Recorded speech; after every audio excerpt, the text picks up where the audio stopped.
That's on the table. It says Frank A's. And Googie grabs an ashtray. Each of us had this little piece of memorabilia from Frank A's marquee that you can only get from being in there. So we kind of stick around for maybe 45 minutes or so, and then we all kind of collectively somehow decide that it's time for us to get out of there. So we go all separately. And, within a 5-minute period, we all kind of leave separately. So we get out to the car. And obviously, when we get out to the car, it's like this massive celebration between the three of us where we're like, oh, my God, we made it, right? We did it. So we go back. We drive back into town. We knew of a party at the time. We go back.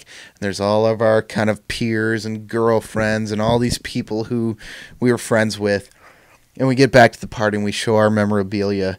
And all of a sudden, that night, within a 10-minute period of us being into that party, we were like icons. We had become like legends. Well, everybody at school was talking about it, right? Everybody at school was talking about it. And it turns out that people teachers and whatnot started hearing about it.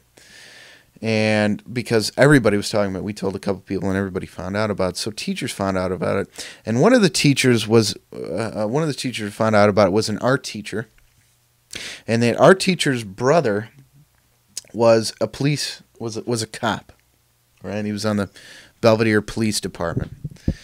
So nothing happened, as you might think, except our little piece of legacy.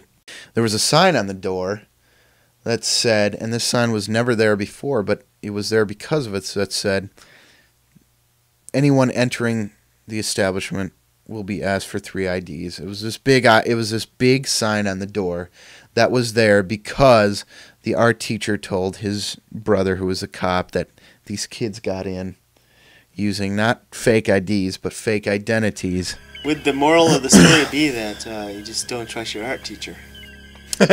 Maybe ultimately.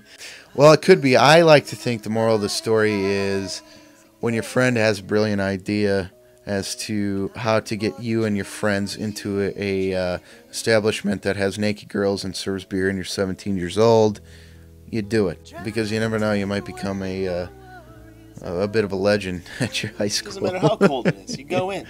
Exactly. All right, Andy. Well, thanks for your my story. pleasure.